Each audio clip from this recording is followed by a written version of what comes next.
panel conversation.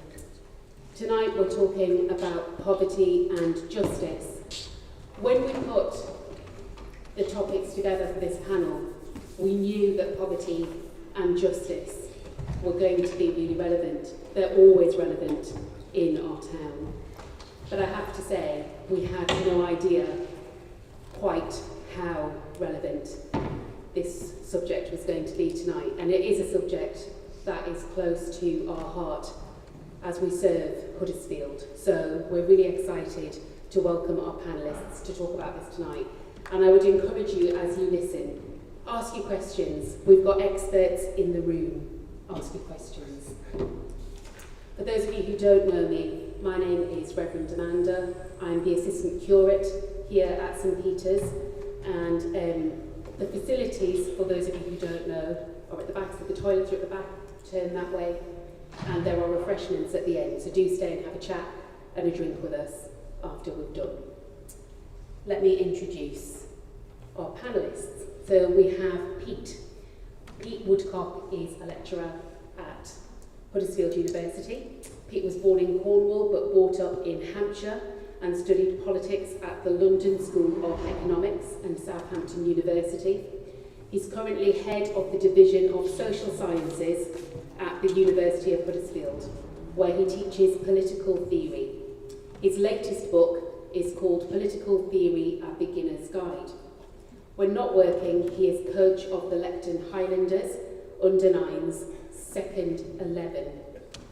So you put Roman numerals and I was going to get them right. And is obsessed with mid-century modern furniture and TikTok. We might get a TikTok shirt at the end. Stuart Irving. Stuart is presently Vice Chair of the governing body of Greenhead College. He attends Dewsbury Church and is a member of the PCC there. He also belongs to the North Kirklees Interfaith Group. He's a retired teacher working in Dewsbury and Bradford, and as a young teacher he began by teaching English as a second language to migrants from Pakistan, India and Africa. He worked in community education and developed an interest in multicultural education and community cohesion. Presently he works as a voluntary officer in the National Education Union, supporting supply teachers in Yorkshire and nationally. Susan Milnes is a volunteer support worker with Bradford Court Chaplaincy Service, working predominantly in Magistrates Court and intermittently in Crown Court, and has a background in human resources in a variety of public and private sector employers.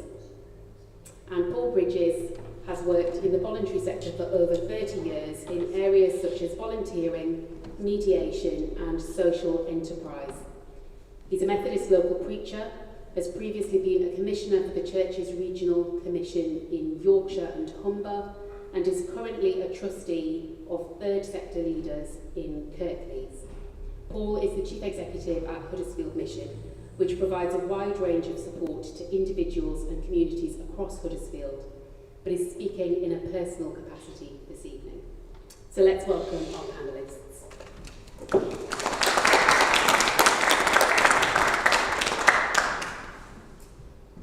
This is going to work, so they're all going to give a personal perspective, and then we're going to open out the floor for your questions. So we're going to start, Pete, with you, if that's okay.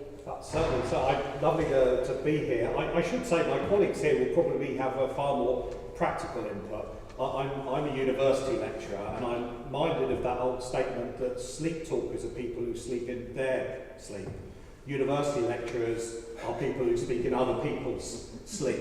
Something which I think in lockdown, in the world in which Teams and Zoom has become a little bit too prescient. So, I take a sort of theoretical element to these things. And I suppose I feel that we should, not just we, but society in general, should have conversations about what the nature of social justice is. And I don't think that we as a society take the notion of social justice exceptionally seriously. And in that, money has, for my mind, become a sort of replacement of justice, and generally speaking, what we regard as being as justice is too linked to money, and it's become the answer to everything. And whereas the market, money, has its place in society, whether it's, you may not be too interested in mid-century modern furniture, whereas I might be interested in large screen TVs, whereas you may not be. And the market is a good way of distributing certain things. For other things, I suggest that the market and the money is a very, very bad distributor of things, and it's become too prevalent. To give an example, Haifa in Israel, there was a study done of a daycare centre there, where people noticed that the kids were supposed to be picked up from this daycare centre at 4 o'clock, and parents were being a little bit lax in picking their kids up. So what they introduced was a fine per 5 minutes for kids being picked up late. So, if they were 5 minutes late, they were fined $5, $10 for 10 minutes, and so on and so forth. Can you have a guess as to what happened about the amount of late arrivals in that situation? Do you think it went up or went down? It went down. It went up. It went up. More people picked up their kids late after the fine was introduced than before it. And the economists who were studying this looked at this and wondered why this was the case. Right? And they, broadly speaking, argued this, that previously the ability to arrive at 4 to pick up your kids was regarded as a moral obligation. Right? Subsequently, it became an economic transaction. Right? So a busy parent might think, well, I'm running late, I'm busy, I'll leave it for a period of time, and consequently you had something that was moved from the area of sort of solidarity and morals and so on and so forth, placed into the sphere of money and economics. And I suspect as a society that we are moving too far in that direction. Also, whenever one talks about sort of issues around about poverty and inequality and justice, this phrase personal responsibility comes up quite a bit. If one is a student of Victorian values, the notion of the deserving poor and the undeserving poor always come up. And I suggest that we do have a discussion of personal responsibility, but I think that should go in a completely different direction to many on the sort of political right might regard it as being. That is to say, I think that we as individuals often take responsibility for things that we are manifestly not responsible for. To give you an example, I had a very, very, very boring, but very, very, very stable family upbringing.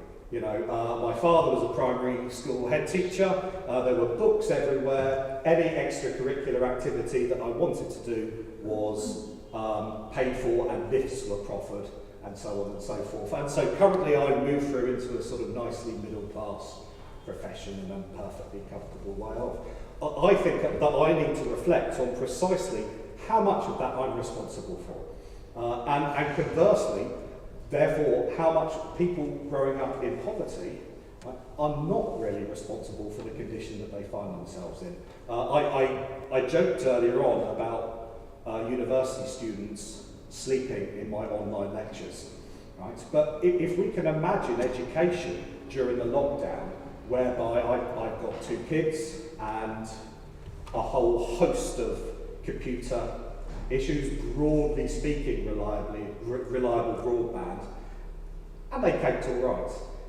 Imagine a child, if you will, from who didn't have all of that, and how they would have struggled during the period of lockdown and homeschooling and so on and so forth. The access to things like a quiet area to do work, broadband, computers, are so vital to a child's development and education that I think that when we sort of reflect upon personal responsibility,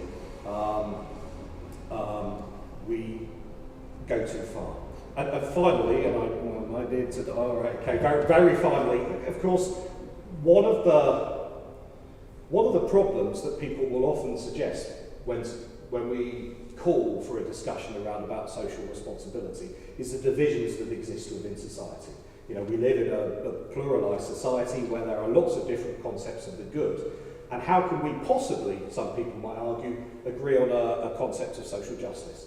And I hear, and I apologise to name drop, a slavish adherent to a political theorist called John Rawls here, that talks about the notion of overlapping political consensus.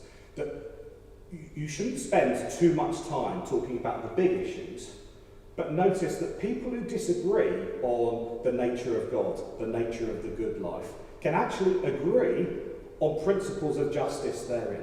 You know, to give you an example, someone who is religious might be fundamentally opposed to the death penalty because they feel that that policy is against the word of God. Someone who is an atheist but a believer in human rights might also feel that the death penalty is wrong for an entirely host of different reasons.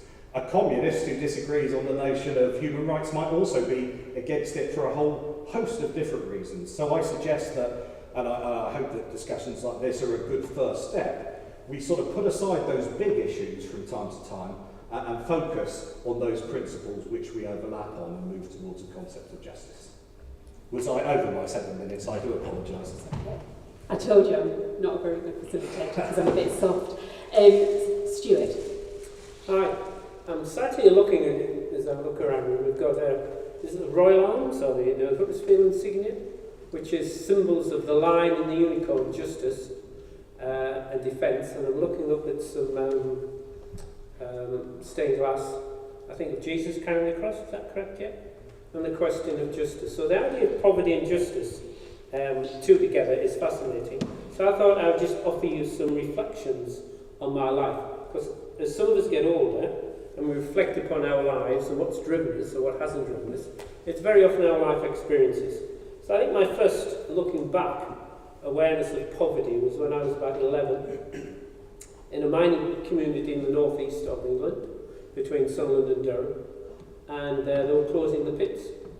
My father was put out of work. He was already rather ill with chronic bronchitis, but he never worked again. And while I knew we weren't rich by any stretch of the imagination, but I'd have to say we never felt poor. It was a kind of relative concept. If you're around in the streets and everybody's the same as you, you've got nothing to compare. It was an easy world. It wasn't the social media, it wasn't the internet, it wasn't computers, it wasn't expensive traders, whatever. I suppose it was a simpler world. I was embarrassed to have anybody home because most kids by then were having bathrooms. We still had the tin bath, and some of you might remember, the tin bath, the outside tunnel kind of thing. But then, apart from having, but then we didn't go into people's bedrooms in those days as kids. We went out on the streets, as you recall. So in that sense, poverty was relatively, but justice, clearly looking back, was not there. The mining communities in the northeast were destroyed. There was little money.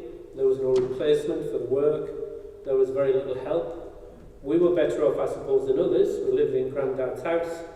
We had free coal, being a miner. So we had a house, we had a heat. Most of the cooking was probably done on the fire anyway. And so in that sense, and we grew our own vegetables. So we never felt kind of poor as such. My experiences of real poverty, unless you go abroad, can we actually see real poverty? I did a teacher swap with a place in Pakistan called Multan. Multan is about the 6th or 7th biggest city in Pakistan. Now, the country we now know as Pakistan historically hasn't been around all that long, but it was that strip of land following a river coming from the ultimate Himalayas down to the ocean. And that was the route by which many invading armies came and went into India and back again. And so it's a place that's seen many, many different conflicts. In fact, interestingly, according to a Persian 16th century writer, Multan was established by Noah's great-grandson. I don't know how we managed to work that one out. But there we are, Noah had kids and he established these places. Very ancient town, attacked by Alexander the Great at one point. But when I went there, I went up to what was this large hill, which is probably which was an ancient fort. But it probably had layers and layers and layers of thousands of years of different armies. And when I visited there, it was 2 Sufi shrines. Sufi is a particular aspect of Islam. And people would come to the Sufi shrines and give donations of food. And then in the evening, the food would be giving out. And I would see a long line of youngsters who, judging by the dress, were poor. And they were fighting to get to the queue for food. And the Pakistani police, with their long bamboo sticks, whipping sticks, would whip those children into order. And depending how much pain you wanted to put up with, poor kids, is whether you got to the front of the queue or the back of the queue. And I wish I'd had a camera. I remember towards the end of that evening, there was a little boy, he must have been about 5, sat there, and he had a little bowl, and he was eating. And he was clearly eating probably some dal or sort of a lentil curry. And he was scraping it like we used to lick the kind of cake mixture my mum with a mixing bowl. He was licking absolutely every little bit he could possibly get out of that bowl. And I suppose that is hunger, and that is poverty. And then just yesterday, to move to modern times, Dave is a bloke who sits outside the co-op in Beeston and Leeds. And he begs. Allegedly, sits there very quietly. He doesn't seem to have the stereotype of a drug addict or anything like that. He's quite a friendly chap. I'll buy him occasional coffee. If there's something in the reduced section on pork chops, he gets half, I get the other half. It's that kind of thing. And I chatted to him yesterday. I says, Dave, I says, somebody's going to ask me about poverty and justice. What do you think? He's an ex-soldier, by the way. What do you think about poverty? Would you call yourself poor? He says, yes, I've got more money. Would you call yourself poor in mind? And he says, no, I get on with life, I enjoy it. So to him, he knows he don't have much money, and he knows he sits there, and for whatever reason, the ex-soldier, he claims to have a mental health issue. For whatever reason, it doesn't work. But he's a jovial chap, so is that poverty? Is that justice? Certainly justice for my father in the North East community was not there. That didn't seem to be justice. And then I'm going to jump to today, in fact yesterday. So in my time, I have worked in community education. I've worked with multicultural education. I've worked with kids who largely came from Mirpur. This is a part in Pakistan. And we call this the push and pull of immigration. So we'd see many Pakistani children in Bradford and Huddersfield and what have you. A lot of them came from a place called Mirpur. And the Americans built a dam there in the 1960s called the Mangla Dam. And they flooded the whole valley. But before the whole flooded the valley, the mill owners over in Bradford and Huddersfield were starting to move on to 24-hour employment. Generally, in those days in this part of the world, women didn't work the night shifts. They needed men to work the night shifts to extend the already declining state of our textile mills. So we needed cheaper workers who were prepared to work 24 hours and do the night shifts.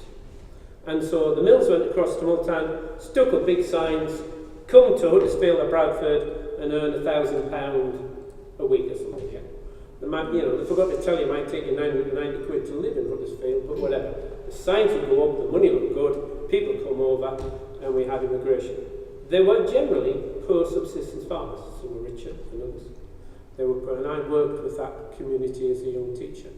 I didn't find it actually very, very different in its cultural mores and styles and family commitments as to my own working class community in a mining village in the northeast of England.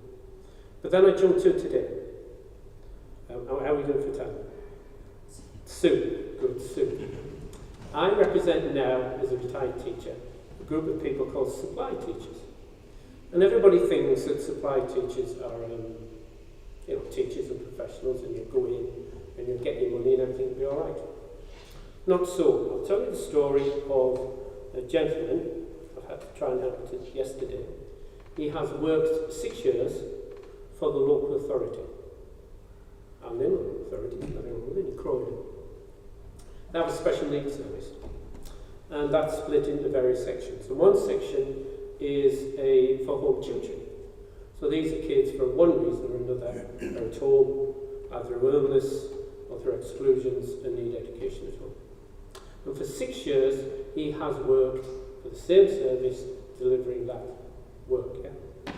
Now then, he has been paid for those 6 years through an agency. He is a 0-hour contract worker. He was diagnosed last week with cancer. He's facing quite some time off due to cancer treatment. He will not get any occupational sick pay. The only sick pay after working 6 years doing good service for the local authority, he will not get any occupational sick pay, he will get statutory sick pay. And as Sod's Law would do it, his wife had to go in for an emergency hysterectomy on Friday and Saturday, and she too is now going to be off for some time, and she too is a 0-hour contract worker. They have a 13-year-old and a 17-year-old, and they're going to be struggling. So maybe that's poverty, but certainly social justice does not seem to be linked to it. Thank you so much, Stuart. Susan. Thank you, Amanda. I think for example on poverty and justice, we need a definition, and there are many and varied ones. Just a few examples. A state of being extremely poor might be expected. A sense of being inferior in quality or insufficient in amount.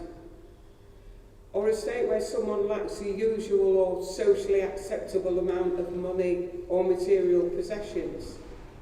And you may think for a while I'm focusing on money. I'm very aware that poverty covers a huge range of issues, far wider than that. But it really means that someone lacks the means to satisfy their basic needs. And you might think, what are they? And I would suggest possibly those necessary for survival. Or for some people, perhaps, they might think they're those that reflect the prevailing standard of living in the community. What's abundantly clear, in my experience, is that regardless of what definition you choose, poverty is enormously harmful and damaging for both individuals and the community and society. And the people that suffer from it are perhaps wider than we might initially imagine. What about people or family or businesses to whom money is owed? If they don't receive that money, they might end up in the same position as the people who are poverty-stricken. And actually that doesn't help anyone, and it certainly doesn't help society in general. Now, Amanda, when kindly introduced me, talked that I work as a volunteer with the Bradford Court Chaplaincy Service. That was the first court chaplaincy service to be set up in the country, and it's been running for about 12 years, which obviously includes the period of the pandemic. And just to give you an idea of what we do, we exist to provide help and support in the court setting to anyone who needs it, regardless of whatever faith or belief system or none that they have. We're there for everyone, regardless. Defendants, supporters, staff, subcontractors, people working in court, anyone. And we are completely and utterly independent of the court and tribunal service. Informally, some people might consider that to be called the system. And we are totally and utterly confidential. So whatever clients may say to us stays with us. And it's that, I think, and that independence from the court that gives us an opportunity to talk to people and help and support them. In magistrates' court setting, periodically, we may get people who have defaulted on their council tax or business tax. Council tax, I don't know whether you're aware, is one of the very few issues in magistrates' court where you might be given ultimately a custodial sentence. So let's just explore that a little bit. At a first attendance, staff from the local authority will be there to meet with defendants, try and set up a repayment schedule. And I suppose you could describe that as relatively light touch. Now that's light touch. Walking into court is anything but light touch. It is terrifying. You can find out where the building is, you've got to queue, you've got to go through higher than airport standard security checks, and then you walk up flights of steps or go up in the lift. It is really scary. And then there can follow on a series of further meetings, perhaps still with council officials, or ultimately with the magistrates in the courtrooms, and it gets more and more scary. It gets more and more formal, and it's uncomfortable, to say the least. And finally, if the debtor hasn't been able to make the agreed and required payments, they might end up with a fine. Now, on the face of it, that perhaps sounds a little bit strange, but the magistrates have their guidelines within which they have to operate. And if that's what it says, that's it. So suddenly the total debt is increased and they still can't pay it. And maybe ultimately they end up with a final visit to court, and it is possible at that visit that they are given a custodial sentence. And it's horrible. Because even if their family are in the courtroom, they can't talk to them. When the decision is made, they are handcuffed, they are taken down to the cells, and that's the start of their journey to prison. This is life at the raw, uncomfortable, harsh edge. Not just for the debtor, but for the family or the friends. And debt is no respecter of people and persons. It can happen to anyone. Many people have debt. Some of it's socially acceptable. Many people have bought houses using mortgages over a great many years. And for some people, it's socially acceptable. But for some people, it isn't. And if you're given a custodial sentence, what happens to your family? If you're the sole adult carer, what happens to your children? Or people who are reliant upon you? Tragically, maybe they get taken into care. Where does that help?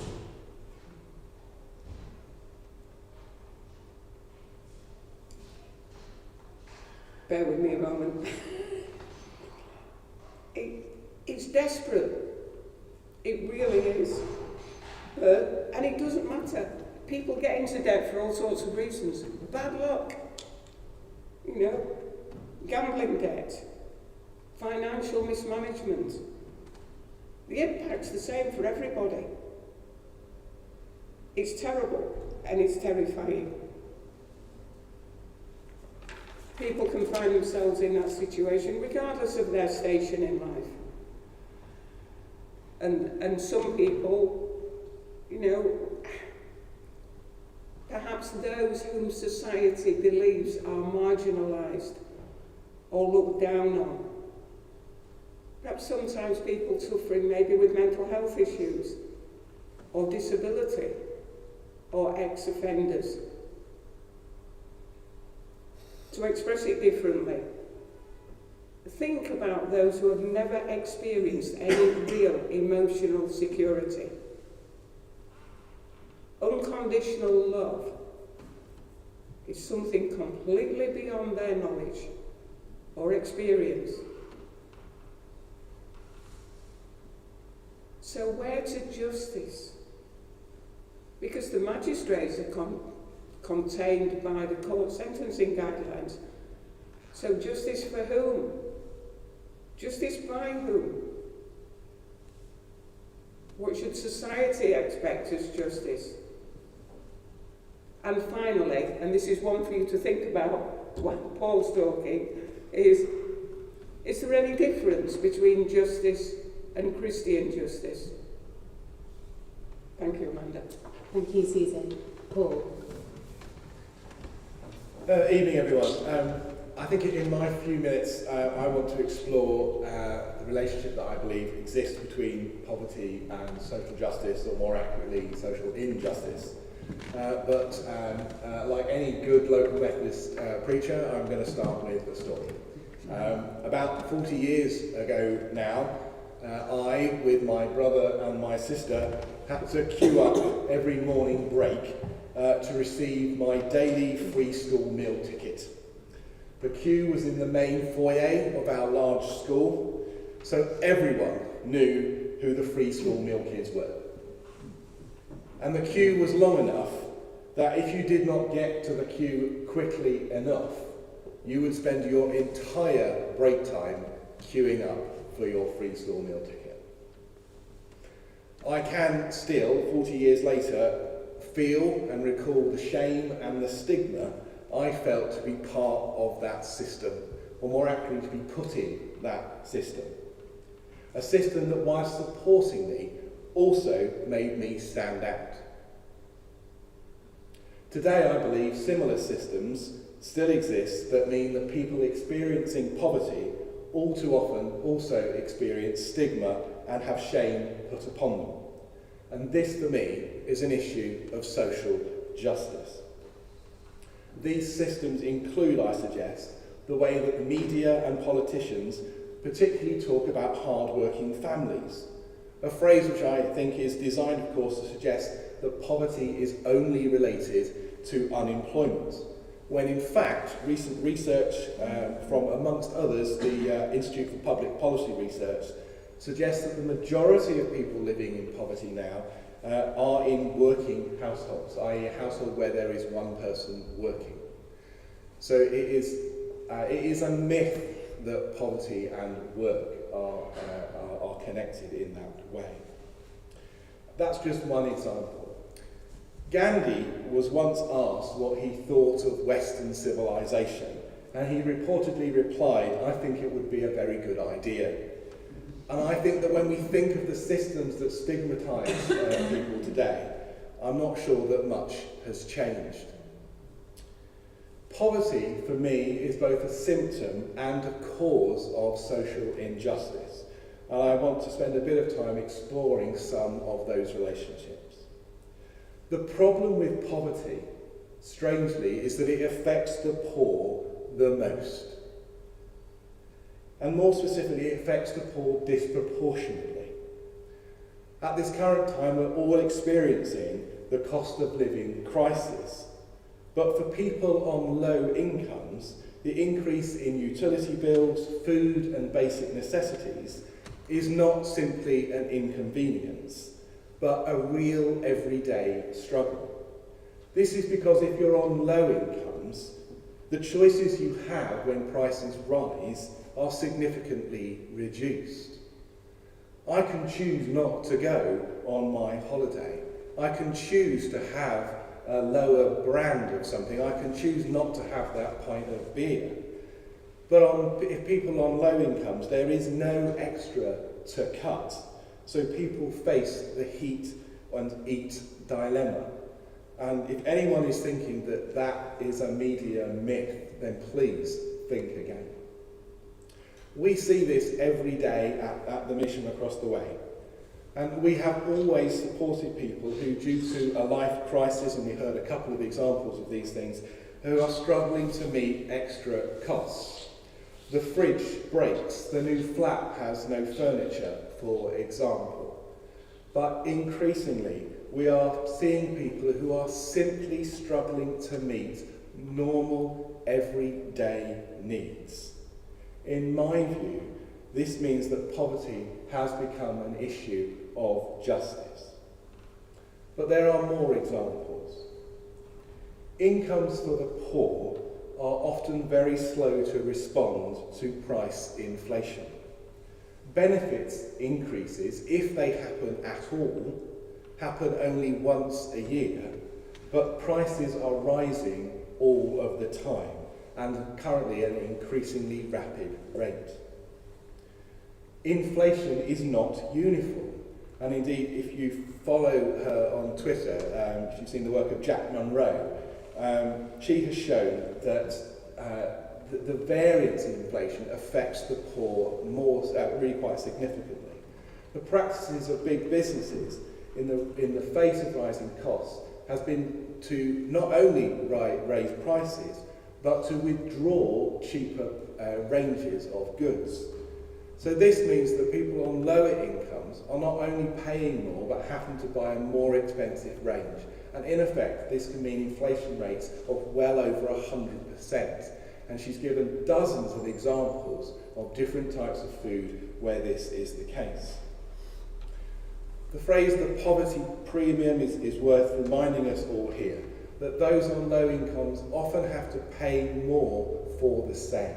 So if we look at utilities and you've got a meter, a prepaid meter, you'll pay a higher rate than those who are able to pay by direct debit for the same product.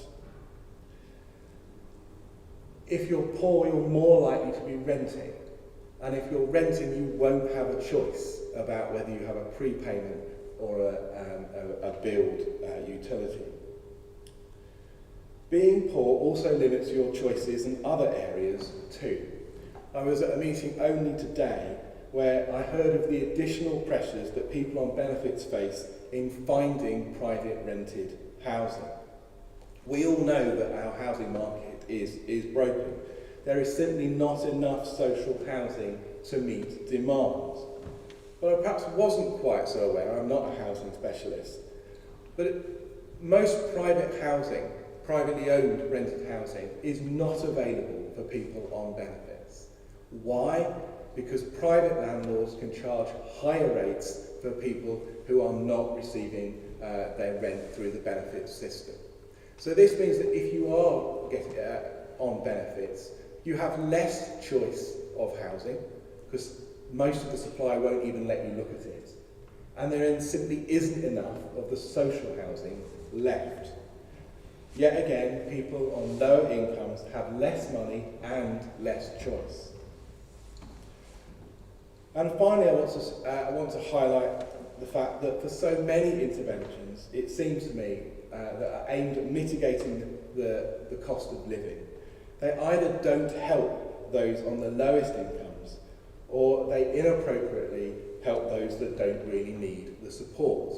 And here I would point to the winter fuel payments that is given universally to all people over a certain age, whether they need it or not. And then more recently, the Chancellor's measures in the recent statement.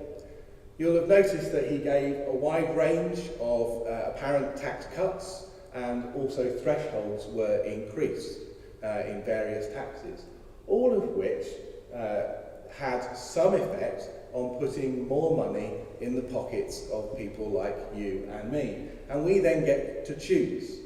Now, there is of course a debate about whether we're getting more money back than we're having to pay out, but that's a separate argument. I am at least getting to choose where my 150 quid that I'm going to get back on my utilities goes. And where the money I get from the national insurance thresholds going up. I get to choose what to do with that. Let's look at people on benefits who don't get any of those. None of those things apply if you're on benefits. What measure did the Chancellor give him? For them, he gave the councils the household support fund. And it's a lot of money. But the interesting thing is he didn't give it to people receiving benefits.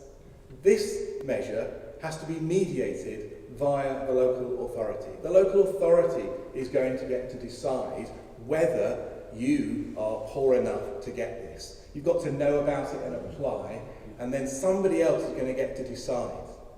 That's injustice for me. Why do I get to choose where my help is spent, and others, it's somebody else who gets to decide? Back to my story. Fed up of standing in this queue, I and my sister decided to complain. And we went to the headmaster. It was a big school, to see the headmaster was quite something. And I find it interesting, looking back and thinking about it earlier today, I can't believe we had to see the headmaster for this. This was a tiny little problem. Anyone should have been able to deal with this. But no, you had to go all the way to the headmaster, which meant probably several weeks of waiting for allowed to see him. But we put our case. We pleaded our case. And I was delighted that he said that my sister and I could, on a Monday, queue up and be given 5 tickets. If we promised to look after them and didn't lose them, we could have our 5 tickets every Monday. So we didn't have to queue up the rest of the week. It was only some time later that I realised that I'd been done. Because it was only me and my sister that got that support. He didn't really understand the social injustice, the stigma, the discrimination, the bullying that went on. He didn't challenge any of those. He just solved the problem by enabling my sister and I to get the tickets once a week. And I learned a very important lesson there. That actually, because poverty and injustice are linked, the interventions that we need, the best interventions for poverty and injustice, are those that deal not only with the immediate issue, but also the underlying cause. And that's something that I hope that at the mission we still do every day. Thank you. Thank you so much. Thank you, all of you, for some really thought-provoking and challenging stuff. So I'm sure that we've got some questions. So who's going to start? Oh, come on. Hold it close. Well, not much of a question, but if you want, you can have my story. I'm a product of this church from 1967 to 1979. I was confirmed in 1973 by Bishop Edward Tracy, who was then the Archbishop of Wakefield. I was a member of St. Peter's Players when they did a pantomime in what became the Penn Street Arts Centre. I was married in about 1990. I had a daughter in 92, a son in 94.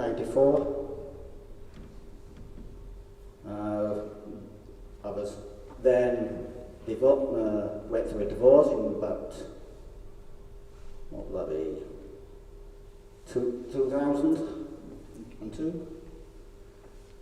I was made an IVA for 6 years, which I've now come out of.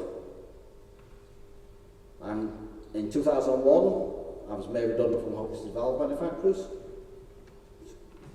which I've been from school in 1977. I'm currently an agency worker. This year I'll be 29. I'm currently 19, so I'm going to 29. Next year I'll be 21 times 3. So as an agency worker, I have to claim universal credit, which I've been on about 3 years. The agency I'm currently with, they managed to find me a job for about, 2 to 4 days a week. When I was married in 2001, I was on £6.80 an hour for a 40-hour week. Minimum wage was about £2.30 for a 0 hours contract. So it goes back that far, 2001. So the current minimum wage is £8.91 an hour, and that's for somebody who's over 25. So that's my background. Thank you so much for sharing that. Have we got any other questions? Anybody got a question? Dawn? I'll comment if you want. Can we? Dawn's got a question. Could we take? My concern is that you said up there you've got people who were working for the education system and somebody else, did they say somebody were doing nursing? There was another person who was doing something towards helping the community and getting paid for it, but they were on not contract. My concern is that you need to give these type of people who are working for the community, working for the schools, working for the hospitals, these type of people should never be on not contracts. So I'm asking what can be done about this in the future? Because you need these type of people who should be on full contracts, never on not. There's more and more people coming into the country now. They're going to have children and the system's just going to explode. So these type of things need looking into now. Thank you. Who wants to stop? I'm only going to ask two of you to speak to this because we've got another question. So who's burning to answer that? I will talk about first gentleman, talking about the wages and work for an agency. There are quite a number of people, and it comes a point to the last speaker's comments about when does poverty become an issue of social justice. There are large numbers of people who find themselves in a poverty trap, in the sense that if you're on benefits, you can't get out of that, because if you earn more than that, you don't get your benefits, and so on. The agencies, temporary work agencies, will play to that issue. The businesses will take the agencies because it means they don't have to get into any employment situations, any rights for those workers. But of course, the person who will be making most of that will be the agencies. So if you take a teacher, say, going in to do a day's work for £120 before tax, when his colleagues might get £190 a day, plus the teacher's pension, that person will be on 120, but the agency will take £40 to £60 a day for placing that person in the work. And so when that gentleman is talking about his agency work and the poverty traps he feels in, the agency is doing very nicely, thank you. The company is doing very nicely, thank you. And at the end of the day, it is the poor aren't. And I suppose it's one of the reasons why I'm a Christian, because Christianity has focused on poverty. But it is the question, as the last speaker said, at what point does poverty and manipulation of the worker become a matter of social justice? Does somebody want to answer the 0 hours? I mean, I think 0 hours contracts are indefensible from a moral perspective. The argument always given in favour, there was a debate around this, we've had so many general elections recently that I as a politics lecturer lose track. But 2019, if I remember rightly, the Labour Party said that it was going to ban them, the Conservative Party wanted to keep them, and the central argument in favour of 0 hours contracts is that it adds a bit of flexibility to individual workers, which is the line that they're given, and I'm deeply concerned about this for the simple reason I think Paul very nicely outlined how expensive it is to be poor and the kind of position that one finds oneself in. And then if one adds an extra layer on top of that you can't even plan your week if you don't know what shifts you'll be in a particular week or whether you'll be in employment in a fortnight. And I do think that individual institutions need to look at themselves and reflect here, because there is I'm no great legal mind, but my understanding is if you're employed for a single organisation for a period of 3 years, you're obliged to make that post permanent. So, and it seems to me that the spirit of that law is that if you're having someone on a temporary contract for a period of time, the work is obviously there, you should employ them and give them the full set of benefits. But what actually this encourages organisations to do is stop people's employment and put them on a new contract every sort of year, 2 years, 3 years. From the perspective of social justice, the ability to not put down roots, the ability to not keep a house in a particular area, not decide whether or not to get a cat or not, all those human citizenship functions, I think it's indefensible to put people in that position. Thank you. Kat, did you have a question? Oh, it's been answered. Has anyone else got any other questions? We've done 3 of these and I haven't asked a question yet. So, I spend my time standing in a pulpit trying to encourage people to do something about the set of moral goods that go with my particular world view. And what I experience is people who are battered by the world they are in for many reasons, because it feels like everything is wrong and there is nothing we can do about it. And in order to encourage people to act, I constantly simplify and say, what one thing could you do this week that would make a difference? What one thing would change the world in a little way? So I would like, actually, to hear from the panel, from their perspective, if I was going to recommend one thing from them to my congregation this Sunday, to change the world just a little bit, what might that be?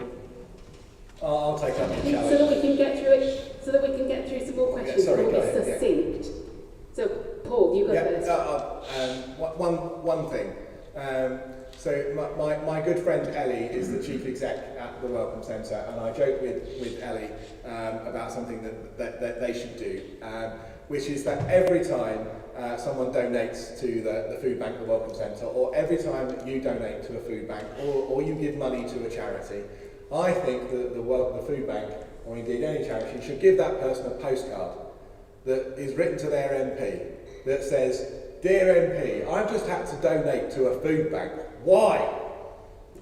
And if we all understood that every time we need to take social action, which absolutely we should, but we should also be asking, why are we doing that? And asking somebody in power, which actually is us as well, we should be asking, why are we needing to do that, and how could the system be different? That's the one thing I'd suggest.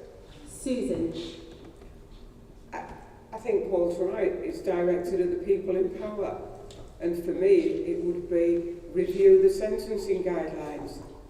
Create guidelines that, yes, in your view, administers a sense of justice, whether it be misdemeanours, but make that reasonable and understandable and achievable related to the alleged offence that's occurred. Thank you, Susan. Stuart. Is this for something, one thing in my world, or one thing that your congregation can do? I think I asked you for advice for the congregation, Stuart. I think you did. Yeah. My advice would be to say to them is that you can do something, you can make change. My biggest fight, strangely you would think, would be with agencies, with everybody else. My biggest fight is probably with my own teaching union and their own inactivity. And I would suggest that perhaps within the church, occasionally, your fight isn't with the congregation, your fight is with the institution from which you have to operate. There's somebody going to give a round of applause. In the union, I'm nothing, I'm a nobody. I'm the lowest person in the pecking order, as Kat knows. I'm absolutely nobody. But I've managed to create so much trouble and hassle that the two top people in the union want to see me from time to time, and they do ring me up. I don't have any post, I don't have any position, I don't have any authority, but because I've put something like £100,000 in members' pockets from claims in employment tribunals when the union said they didn't have a chance, and I succeeded. So everybody, no matter who they are, where they are, can make a change, and very often it starts within the very institution you may work. Thank you, Stuart. Pete. I would tell people to stop whinge about paying tax. And I'm being flippant, I know, but I always think that when there is a very middle class tendency to look at this chunk of money which is being taken off you, and to reflect upon yourself when you look at that wage slip and the deduction, and sort of say, imagine that I was in a different position, would I be whinging then? That someone is actually paid money to bluster on about political theory and stuff like that from a university. So, stop whinging about paying tax and don't vote for people who say, as a central element of their manifesto commitment, that they want to reduce tax. Thank you. Especially when we're not actually a high tax economy. I mean, we're just not. It's a complete and utter myth. Yeah. We've got any other questions? Got time for one more. What, at the back? Has anybody got a question that hasn't answered one before? Go on. Somebody was, and we'll do two soon. And I'll come to you next door. I'm really interested in what you say about being responsible, because it had never occurred to me before until you described your upbringing, which is probably like mine. And I'm not responsible for it, and likewise the poor are not responsible for that. And I think that is a really big discussion that we ought to be having, and I'm not sure how we do that. Any suggestions? Could we just take two so that we've got time to take Dora as well? Pete, this is right up your alley, and who else wants to speak to it? Pete and Paul. Do you want to take another question? Shall I ramble on? Not for long. I think it's John Rawls. This isn't something that I've come up with. He sort of says that we have intuitive notions of justice that we don't push to their furthest limit. For example, one of the reasons would be is equal opportunities. We know, most of us, I think we know, is that we shouldn't benefit from being a man, from being a particular religion, from being a particular ethnic background, because we are not responsible for that selection of choices. But also, what Rawls does is push it further, that oftentimes we're not responsible for the specific upbringing that we have, and link that to my pithy thing about stop complaining about paying tax, if you see what I mean, because oftentimes what we earn is not as a direct result of anything that we're responsible for. I don't watch this, I have to admit, whereas I'm very much into pop culture. But I've never been a fan of the X Factor or Pop Idol or any of these things. But one thing particularly irritates me when I see clips about them is when contestants talk about their journey. And their personal struggle, and we all see the world, we all imagine ourselves to be these triumphant things, and sometimes I just think that a little bit more introspection and a little bit more modesty about how we've ended up in the position we have will then back up a system where we can be more socially just and have what I think is a good tax and spend economy based upon sort of welfare states and NHSs. So now how we should all become Rawlsians perhaps and protest on that basis. Thanks, Pete. Paul. I'll just be brief. I mean, the sense of taking responsibility. The people I work with all too often know that they have at times made poor choices. And politicians and the media often want to highlight the apparently poor judgment of the poor. And I think what I always want to say is, show me someone who hasn't made a poor choice. I certainly have, indeed many, many times. But I'm lucky that my poor choices, quite frankly, I can afford to make poor choices. Politicians fiddling their expenses can afford to make a poor choice and get away with it. But when you're struggling with mental health or addiction or poverty or any of the other things that we've talked about this evening, that one poor choice can be disastrous. That's the responsibility that we need to get people to think about, I would suggest. Thank you, Paul. Dor, is it a quick one? It's just an idea, but it's a very, very good idea. There was a lady who sat up there who mentioned that many people are being taken to court because of the council tax.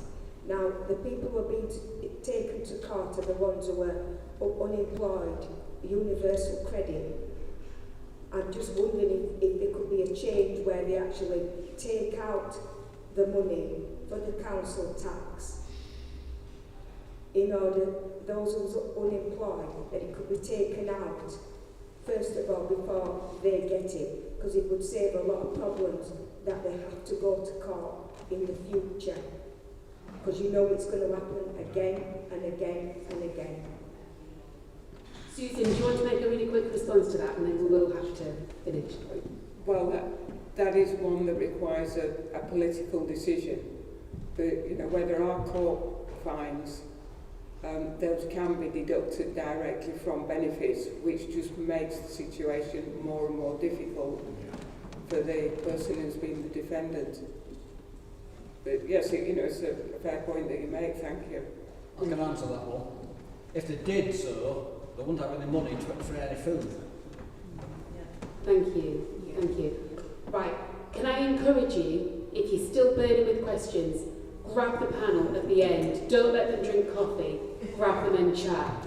Can I just say a massive, massive thank you to Pete, to Stuart, to Susan and Paul for being absolutely a fantastic and inspirational panellists tonight. So thank you so much to all of you.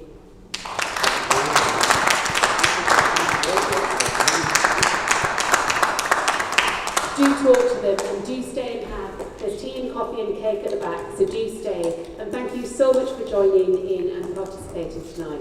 It's valued and it's appreciated. It's a conversation that's necessary, and we promise to keep having it. Take care.